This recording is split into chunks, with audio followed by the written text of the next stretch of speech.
दहेज प्रथा। साल 2037 की वो शाम, गर्मी से बुरा हाल, कूलर की हवा में बैठा हर रोज की तरह मैं टीवी देख रहा था। टीवी तो क्या, डब्बा था डब्बा। एलईडी तो हमने दिनेश की शादी में समधी साहब को गिफ्ट में दे दिया था। बस तब से हम इसी से काम चला रहे थे। हालांकि जब हमें यह हमारे ससुराल से गिफ्ट में मिला था तो ये किसी एलईडी से कम नहीं था। तभी मोबाइल की घंटी बजी। फोन दिनेश के ससुराल से था। हम रीता को नहीं भेजेंगे, सामने से आवाज आई। कोई बात नहीं, बच्चों की भी अभी छुट्टी चल रही है, कुछ दिन और रहने दो। मैंने कहा हम उसे अब कभी नहीं भेजेंगे। समधी जी ने कहा, क्या हो गया, अभी तो खुशी खुशी गई थी बहू यहाँ से। मैंने बात को संभालते हुए कहा, वो तो खुश है लेकिन हम खुश नहीं हैं।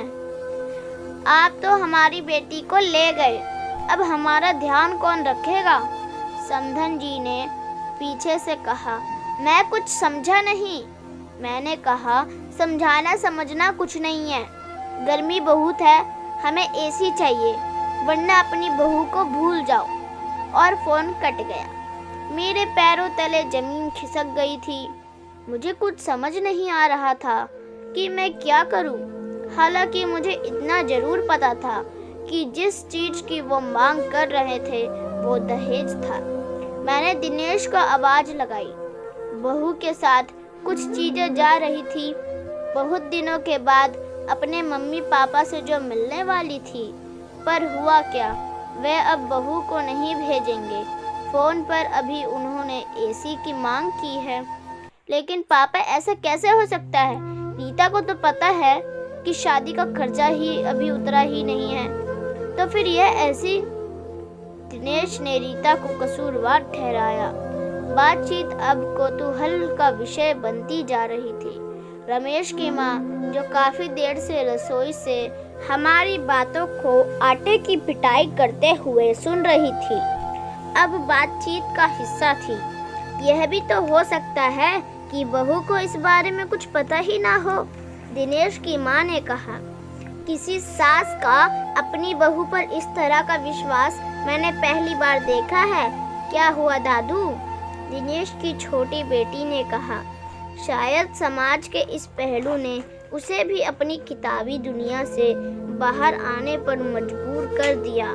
तुम अभी छोटी हो, तुम नहीं समझोगी। दिनेश ने उसे टोकते हुए कहा।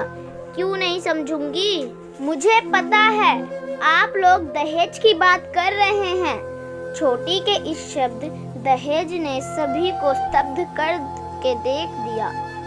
मैंने अपनी हिंदी की किताब में पढ़ा था दहेज के बारे में। शादी के समय वर पक्ष द्वारा वधू के पक्ष से किए गए उपहार की मांग को ही दहेज कहते हैं। दहेज की परिभाषा देकर छोटी ने अपना बड़े हो जाने का प्रमाण तो दे दिया, लेकिन इस शब्द की गहराई से वो बिल्कुल अनजान थी। लेकिन दादू, ये प्रथा तो कब से बंद हो गई? और वैसे भी दहेज तो लड़के वाले मांगते हैं ना, तो फिर नाना जी हमसे क्यों मांग रहे हैं? छोटी ने कहा। छोटी के इन सवालों ने मुझे वापस अपनी उस दुनिया में ले जाकर खड़ा कर दिया जहाँ से कभी इन मुद्दों पर अपनी राय रखता था। बोलो ना दादू, छोटी ने फिर कहा। मैंने छोटी के सिर पर प्यार भरा हाथ रखा। बात तब की है बेटा, जब भारत सोने की चिड़िया था। लोग इतने धनवान थे कि शादियों में दिल खोल कर खर्चा करते थे और बड़े बड़े उपहार देते थे।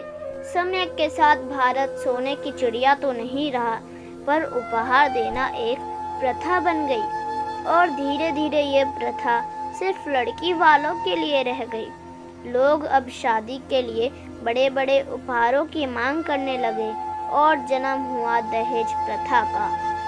समय के साथ दहेज प्रथा ने अपना भयानक रूप दिखाया और जो लोग दहेज देने के सक्षम नहीं थे, वे लड़कियों को बोझ समझने लगे। दहेज के लालच में लोगों ने अपनी बहुओं को प्रताड़ित करना शुरू कर दिया। दहेज का भयानक रूप तो तब सामने आया जब दहेज के डर से लोगों ने बेटियों को मां की कोख में ही मारना शुरू कर दिया। धीरे धीरे लड़कियों की संख्या लड़कों के मुकाबले कम होने लगी। लड़कियों ने भी अपने अस्तित्व को बचाने के लिए जी तोड़ मेहनत करना शुरू किया। अब लड़कियां हर क्षेत्र में लड़कों से कंधा मिलाकर चलने लगी, लेकिन लड़कियों की संख्या में हुई वो कमी आज भी है और इसीलिए शादी के लिए आज लड़की वालों की तरफ से पैसे और उपहारों की मांग की जाने लगी। और तब दहेज का एक दूसरा रूप सामने आया। एक प्रथा ही दूसरी प्रथा को जन्म देती है। फंडा यह है कि किसी प्रथा को खत्म करने की बजाय उसके सही और गलत पहलू की ओर ध्यान दिया जाए। तभी दरवाजे की घंटी बजी। छोटी ने दौड़कर दरवाजा खोला। हाथों में बैग और आंखों में आंसू लिए रीता दरवाजे पर खड़ी थी। आज से यही मेरा घर है। मैं वो घर छोड़ आई हूँ पापा। जो मेरा सौदा करे वो मेरे माँ बाप नहीं हो सकते। रीता ने दिनेश की तरफ देखते हुए कहा। दिनेश की आंखें भर आई। उसने दौड़कर रीता को गले से लगा लिया।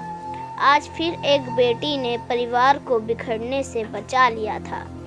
नारी के अटूट प्रेम का बेजोड़ उदाहरण आज मेरे सामने था। मैंने अपने हाथ पर प्यार भरा एक हाथ महसूस किया। दो प्यार भरी आंखें गली के नुक्कड़ तक घूम आने का निमंत्रण दे रही थी। दिनेश की माँ और मैं बुढ़ापे की उस सफ़र में मोहब्बत का हाथ थामे आज थोड़ा दूर निकल आए थे, ताकि शाम के खाने में प्यार का थोड़ा तड़का और लग जाए। दोस्तों, उम्मीद करती हूँ कि यह कहानी आपको पसंद आई होगी। अगर पसंद आई हो तो कृपया लाइक और सब्सक्राइब करना ना भूलें। धन्यवाद। और अगर आप इस चैनल पे नए हैं तो सब्सक्राइब और लाइक करना ना भूलें।